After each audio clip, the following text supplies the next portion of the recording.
الحمد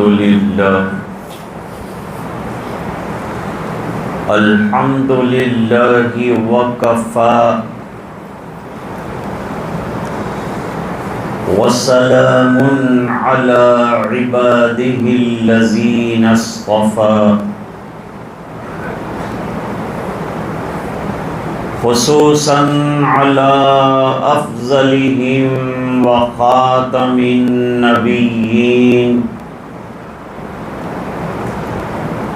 محمد الأمين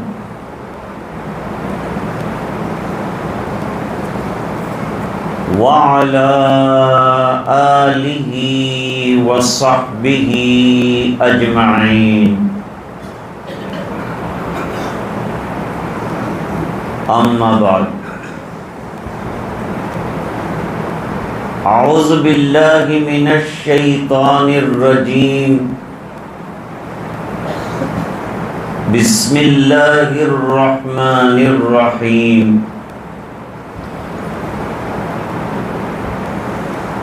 انما يعمر مساجد الله من آمن بالله واليوم الآخر وأقام الصلاة وآتى الزكاة ولم يخش إلا الله صدق الله العظيم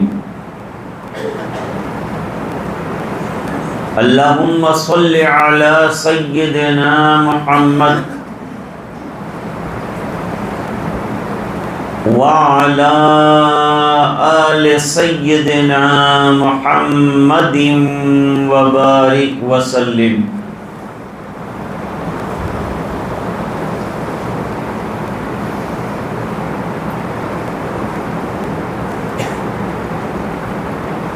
آج یقیناً مسرت اور خوشی کا مقام ہے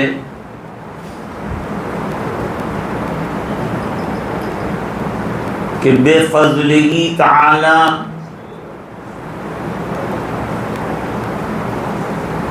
اور حضرت مولانا محمد یاسین صاحب دامت برکاتہم العالیہ کی مساعی جمیلہ کے نتیجے میں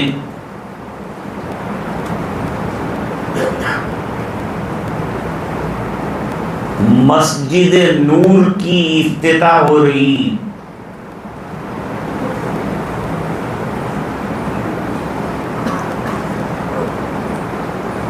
اس سے پہلے بھی کچھ مساجد کی تعمیر حضرت نے فرمائی.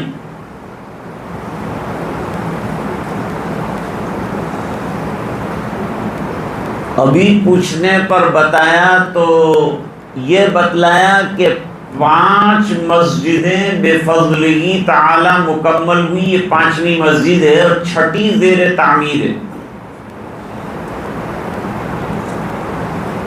اور حضرت نے فرمایا کہ علاقے کی ضرورتوں کو دیکھتے ہوئے 40 مسجدوں کی تعمیر کی نیت ہے. اللہ تعالی آسان فرمائے.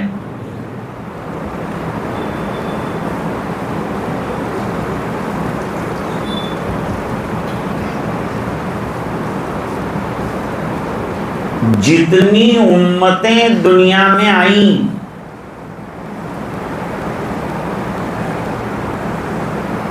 کوئی امت ایسی نہیں رہی جس کو نماز نہ دی.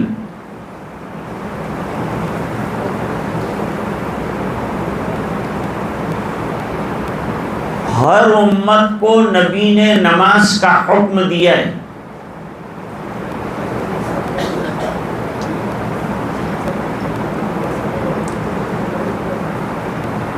اب نمازوں میں بعض چیزیں بعض امتوں میں تھی بعض میں نہیں تھی. مثلا یہود کی نماز میں رکوع نہیں تھا، سجدہ تھا.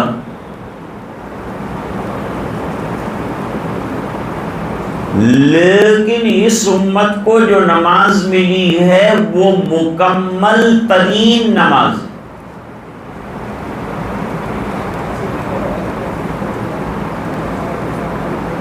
حضرت شاہ ولی اللہ صاحب محدث دہلوی رحمۃ اللہ علیہ نے حجت اللہ البالغہ میں لکھا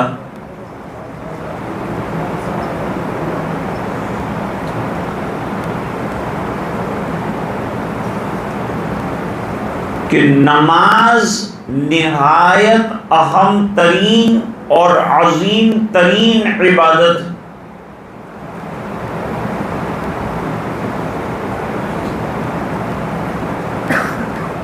اور اسلام میں جتنی عبادتوں کا تصور ہے وہ تمام عبادتوں کا قوام اللہ تعالیٰ نے نماز میں رکھ دیا ہے۔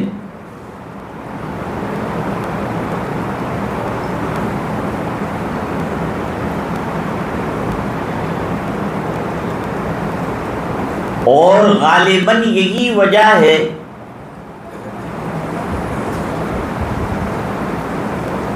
کہ مسلم گھرانے میں جو بچہ پیدا ہو کر 7 سال کا ہو جائے، چاہے لڑکا ہو چاہے لڑکی ہو،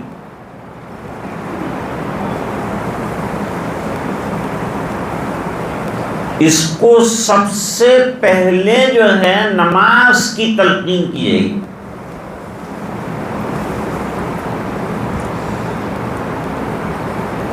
حدیث شریف میں فرمایا بچہ یا بچی 7 سال کے ہو جائیں تو ان کو نماز کی تلقین کرو،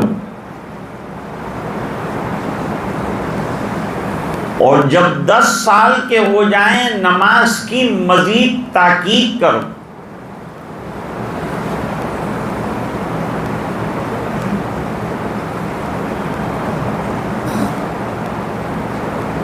نماز کے بغیر مسلمان کی زندگی عبادت والی ادھوری۔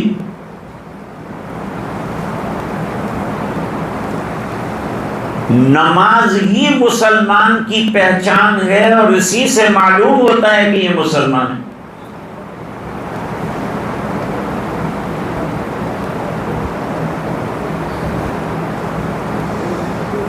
آخرت میں جو سوالات ہونے ہیں، جو پرسش ہونی ہے، ان میں سب سے پہلی بات جو پوچھی جائے گی نماز کی۔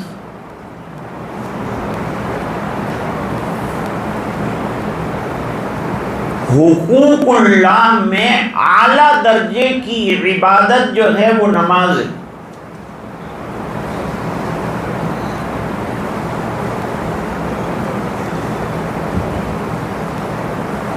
یہی وجہ ہے کہ جتنے اہم مقامات ہیں ان میں نماز دی گئی۔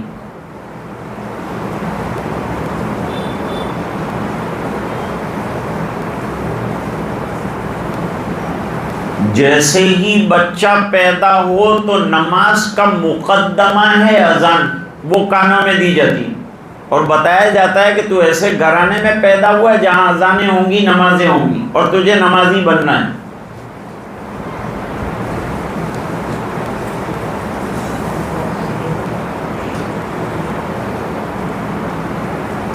چاہے خوشی کا انتہائی موقع ہو تو نماز، عید کا دن خوشی کا انتہائی خوشی کا دن ہے تو 2 رکعت نماز مزید دے دی، نماز پڑھ کر اللہ کا شکر بجا لاؤ کہ اللہ نے یہ دن عطا فرمائے۔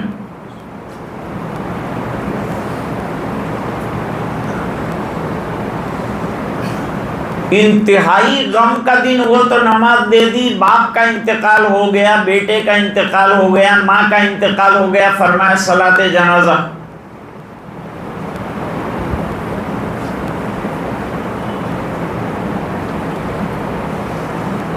بارش نہیں ہو رہی ہے تو صلاۃ استسقاء دیا، اور آسمان میں حالات آئے، سورج گرہن، چاند گرہن آیا تو نماز دی۔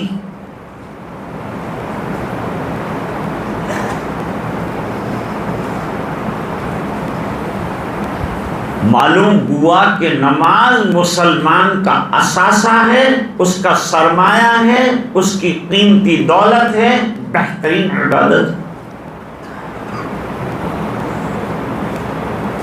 قرآن کریم میں امتیازی شان نماز کی بیان۔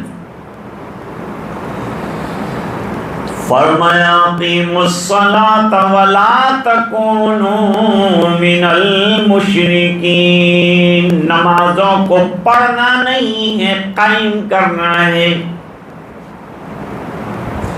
اور قائم کرنے کے لیے اہتمام کرنا پڑتا ہے۔ جیسے یہ مسجد قائم کی تو کب سے محنتیں کرتے کرتے کرتے کرتے کرتے آج جا کر کے ہمارے سامنے یہ مسجد جو ہے شان و شوکت کے ساتھ کھڑی ہوئی نظر آتی۔ اب اس کے لیے دعا کرنا ہے کہ اس کو آباد کرنا ہے۔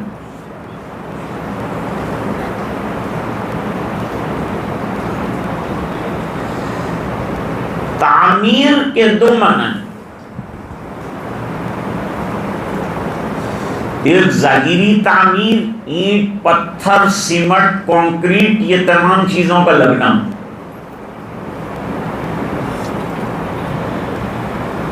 اس کے لیے پیسہ جوڑنا پڑتا ہے، تو ظاہری طور پر تعمیر ہو گئی۔ اب اس کی باطنی تعمیر کرنی ہے، وہ یہ ہے کہ اس کو نمازوں سے آباد کرنا ہے، تو اس کا مقصد پورا ہو جائے گا۔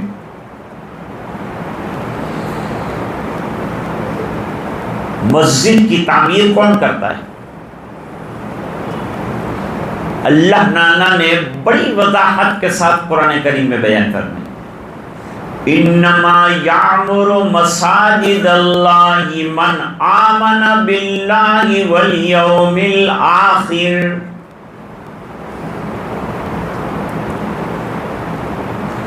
کوئی ہندو نیتا آ کے مسجد نہیں بنائی، وہ تو مسجد شکن ہے۔ مسجد تعمیر کرنے والے تو ایمان والے ہوں گے، جن کو نماز پابندی کے ساتھ بجا لانا ہے وہ نماز پڑھیں گے تو وہ تعمیر بھی کریں گے۔ تعمیر مسجد ایمان والوں کی علامت ہے، اندر کے ایمانی جذبے کا عکس معلوم ہوتا ہے مسجد کے بننے سے۔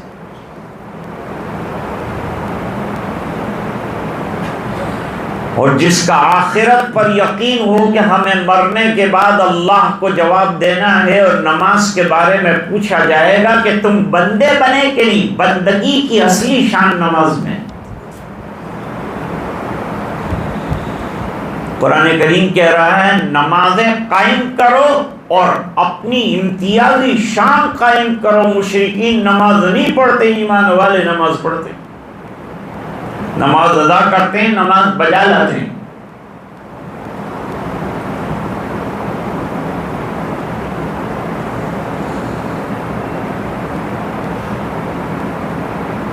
تو اب مسجد بننے کے بعد اب نماز بنانے کی محنت کرنی کہ ہماری نماز بن جائے۔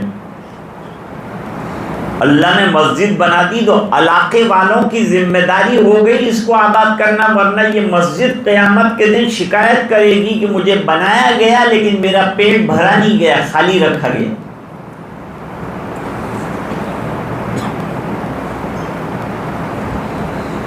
نماز کے بننے پر دنیا اور آخرت کے بننے کا وعدہ ہے، بامراد ہو جانے کا وعدہ ہے۔ نماز مومن کی بہترین پہچان ہے اور ہتھیار ہے۔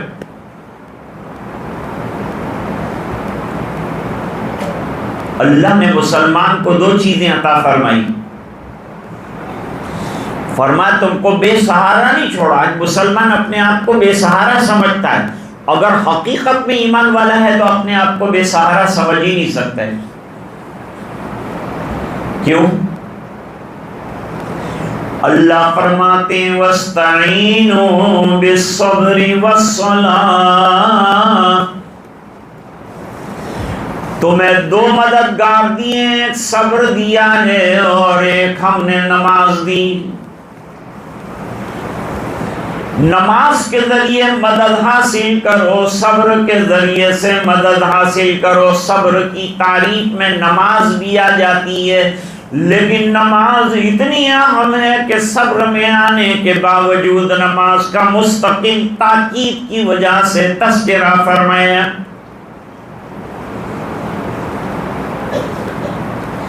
2 مددگار تم کو دیے ہیں، جب بھی مدد کی ضرورت پڑے نماز پڑھا جائے۔ حدیث شریف میں ہے آقا کا مقام کتنا اونچا ہے، سرکار کا درجہ کتنا اونچا ہے۔ قرآن میں فرمایا آپ کے ہوتے ہوئے عذاب نہیں آئے گا۔ وَمَا كَانَ اللَّهُ لِيُعَذِّبَهُمْ وَأَنْتَ فِيهِمْ، آپ ان میں ہوں اور عذاب آ جائے، ایسا نہیں ہو سکتا، آپ رحمت عالم ہیں۔ اس کے باوجود سرکار جو ہے کبھی کبھی عذاب کے آنے کے خطرے سے ڈرتے تھے۔ تیز ہوا چلنا شروع ہو گئی تو نبی کریم صلی اللہ علیہ وسلم کے قدم مسجد کی طرف بڑھ جاتے۔ حدیث میں الفاظ ہیں اذا حضبه امر بادر الى الصلاۃ، جب کوئی مشکل وقت آن پڑتا تھا تو سرکار نماز کی طرف متوجہ ہوتے تھے۔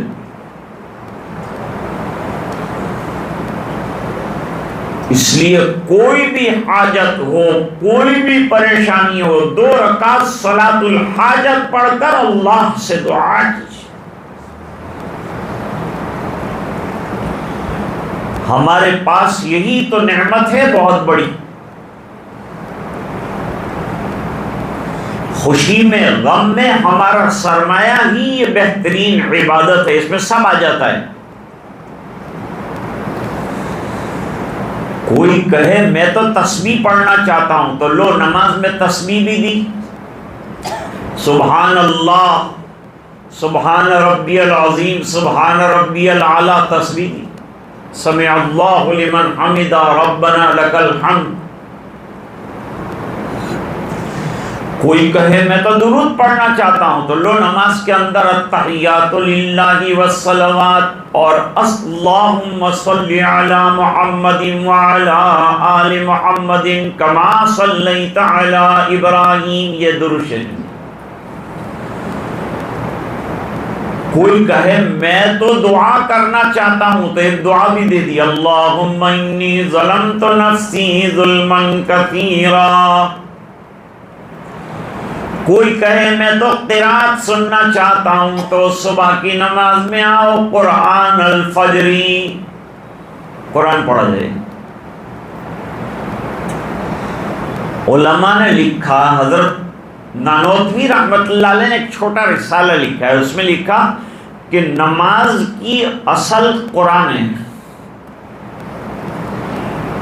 نماز کا قوام جو نکلتا ہے وہ قرآن ہے، قرآن سننا سنانا یہ مقصد ہے نماز کا۔ اس لیے جہاں موقع ملا کہ لمبی قرات دی ہے، فجر میں موقع ملا، سکون اطمینان کا وقت ہے، تو یوں فرمایا لمبی قرات ہونی چاہیے، اگرچہ آج کل مختصر قرات۔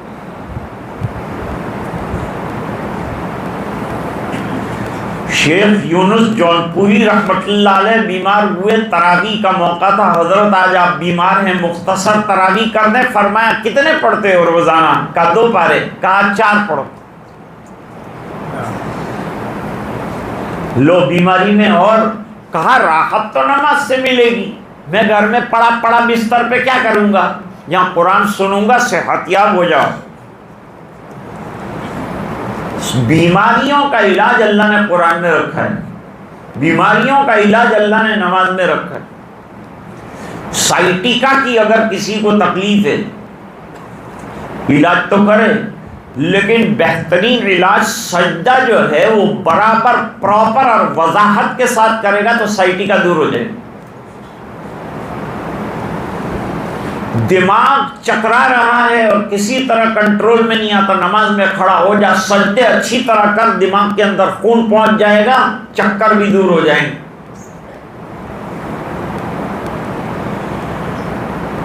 اور روزی کی برکت اللہ تعالیٰ نے نماز میں رکھی ہے، تو بالکل کلیئر بات کہے، روزی کی وجہ سے آدمی زیادہ پریشان ہوتا ہے، لیکن وہ بازاروں میں تلاش کرتے ہیں اور ملتی مسجد میں۔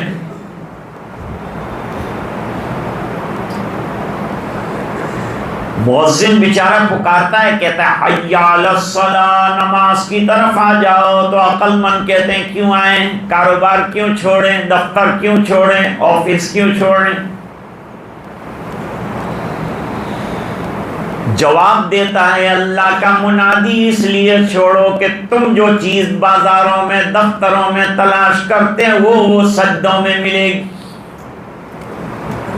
حی علی الفلاح، کامیابیوں کی تلاش ہے تو مسجد میں آ جاؤ، اللہ کامیابی عطا فرمائیں گے۔ اور قرآن کریم میں بھی فرمایا قد افلح المؤمنون الذین هم فی صلاتهم خاشعون۔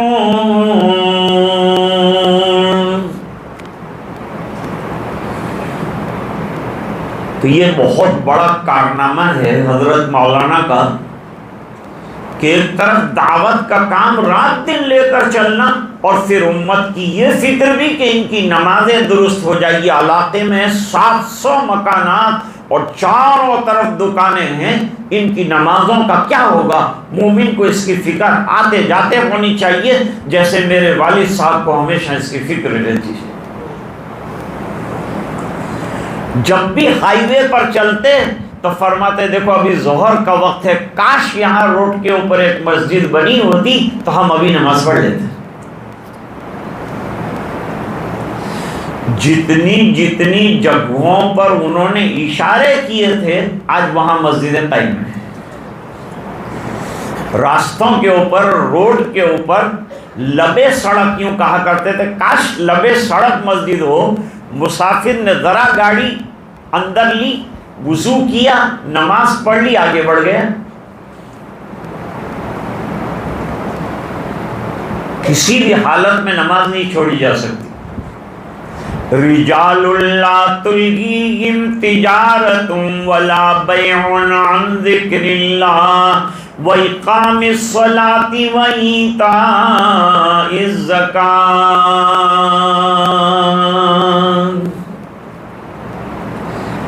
ایسے اللہ کے بندے موجود ہیں جن کو لاکھوں کی تجارت کی پڑی نہیں ہے، جب نماز کا وقت آ جائے سب چھوڑ کر پہلے نماز بجا لاتے ہیں۔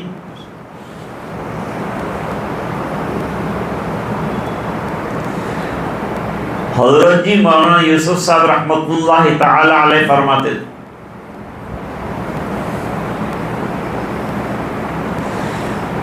کہ نماز بن گئی تو زندگی بن گئی، نماز ڈسٹرب تو زندگی ڈسٹرب۔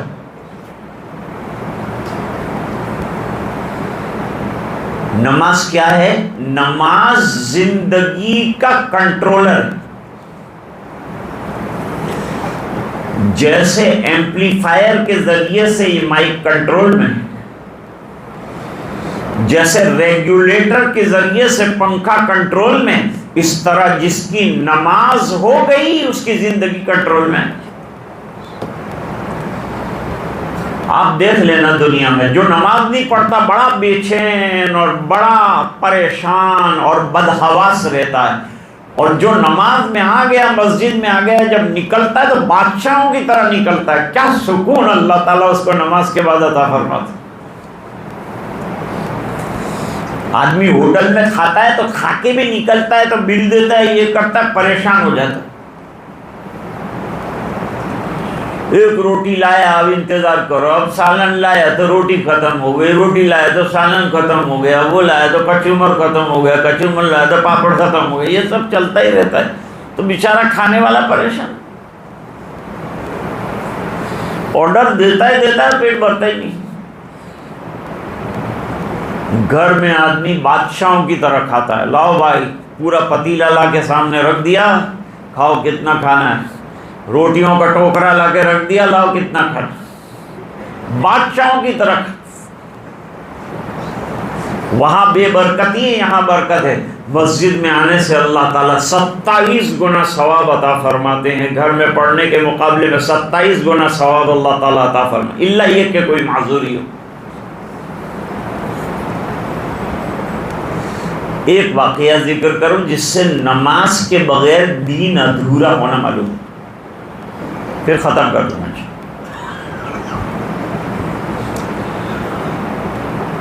حضور دعوت دے رہے تھے، اصل تو کام نبی کا دعوت دینا ہے، دائی ہوتا ہے نبی، اور اس سے بڑا دائی کوئی نہیں، اس کی دعوت سے تو دعوت سیکھی جاتی۔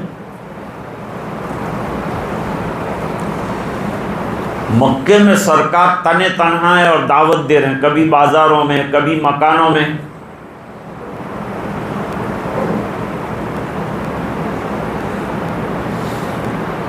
وہاں مکے میں ایک پہلوان تھا، اس کا نام ابو کبیر تھا۔ حضور کی دعوت کا پتہ چلا تو وہ آیا، کیا دعوت دیتے ہو؟ حق بات کہنے میں ڈرنا نہیں، نبی کی شان ہے، اور حق بات چھوٹے کو بھی سمجھانا ہے، بڑے کو بھی سمجھانا ہے، بوڑھے کو بھی سمجھانا ہے، اس میں کوئی خوف نہیں۔ حضور نے پوری دعوت سمجھائی، صلہ رحمی، پاک دامنی، نماز، عبادت کا، بڑی اچھی دعوت۔ پھر کیوں لوگ مخالفت کرتے ہیں؟ مخالفت تو حسد کی وجہ سے کرتے ہیں، اناد کی وجہ سے کرتے ہیں، نفرت کی وجہ سے، ایک قوم سے، ایک مذہب سے، ایک امت سے نفرت ہو جاتی ہے تو پھر اس کی کوئی چیز پسند نہیں آتی، ورنہ اندر داخل ہو کے دیکھا جائے تو ایک ایک چیز جو ہے پسندیدہ۔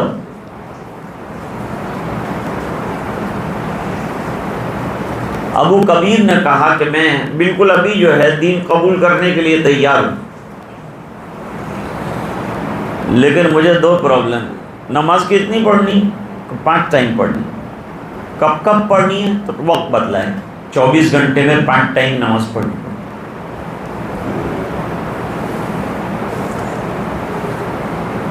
ایک تو یہ ہے، دوسرا آپ نے کہا پاک دامنی۔ اب یہ 2 پرابلم مجھے ہیں، ایک تو یہ کہ میں پاک دامنی اختیار نہیں کر سکتا، آزاد مزاج لیڈر تھا نا، لیڈر ایسے ہی ہوتے ہیں، تو وہ اس نے کہا کہ میں تو آزاد منش آدمی ہوں، کوئی بھی عورت کے ساتھ تعلق رکھتا ہوں، کچھ بھی بدکاریاں میرا سلسلہ ہے۔ دوسرا کیا؟ فرمایا یہ دمادم جو نماز آتی ہے میرے سے نہیں ہوگی، 5 وقت کی نمازیں، صبح پڑھی کہ دوپہر آئی، دوپہر آئی کہ شام آئی، شام آئی کہ مغرب کو پڑھو، یہ مجھ سے نہیں ہوگی۔ اچھی بات، حضور نے سن لی دعوت کی۔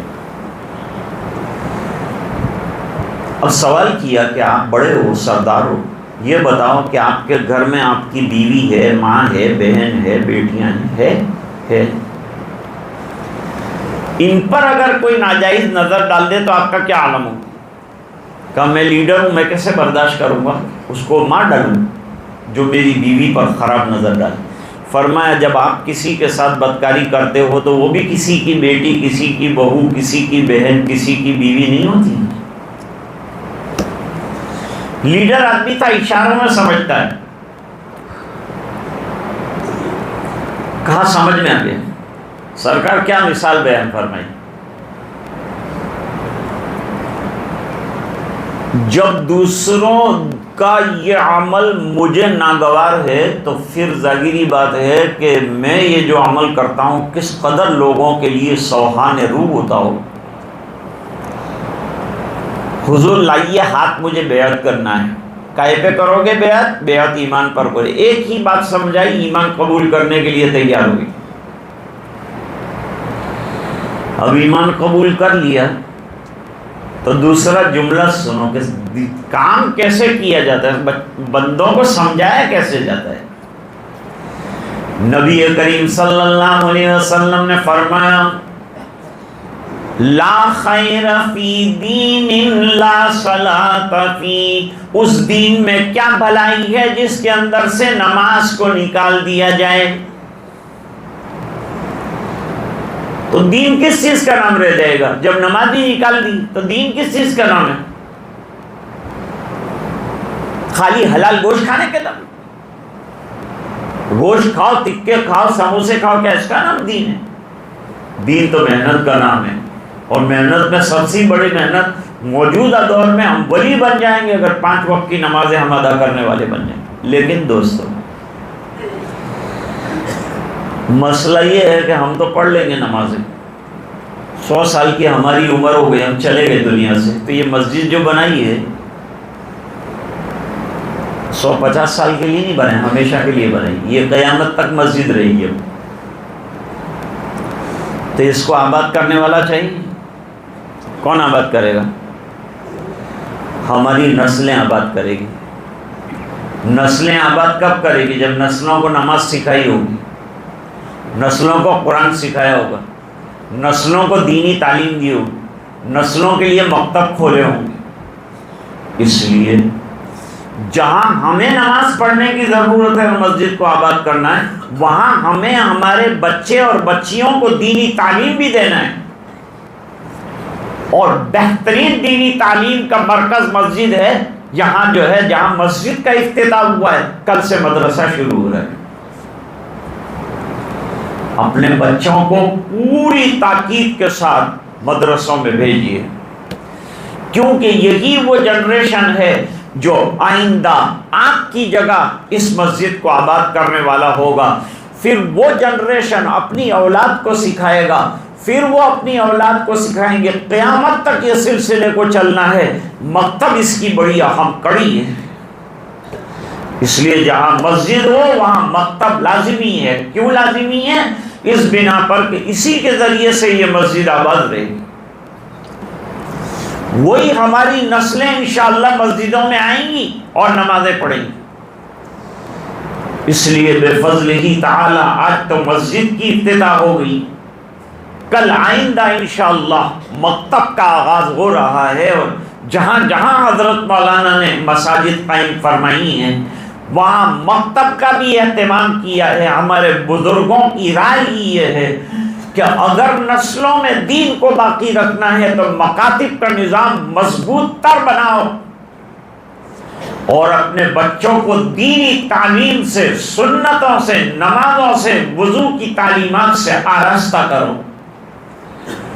اور اہتمام کے ساتھ خود بھی نماز پڑھو، بچوں کو بھی نماز کے لیے لاؤ، آداب سکھا کر لاؤ، پیچھے کھڑا کرو، ان کے اندر نماز کی خوشبو پیدا کرو۔ مجھے حکم تھا حضرت مولانا کا کہ چند منٹ آپ کے سامنے رہوں اور چند باتیں گوش گزار کروں۔ اس حکم کی تعمیل میں یہ چند باتیں عرض کی گئیں۔ میں حضرت کے لیے دعا کرتا ہوں، اور حضرت کے جتنے معاونین رہیں ان تمام کے لیے دعا کرتا ہوں، جنہوں نے اس کار خیر کے اندر جس طرح سے حضرت کا ہاتھ بٹایا، کوشش کی، محنت کی، ہمتیں کی، اللہ تعالیٰ ان تمام کو قبول فرمائے، مسجد کو آباد فرمائے، مکتب کو آباد فرمائے، ہمارے بچے بچیوں کو دین کی تعلیم سے آراستہ فرمائے۔ وآخر دعوانا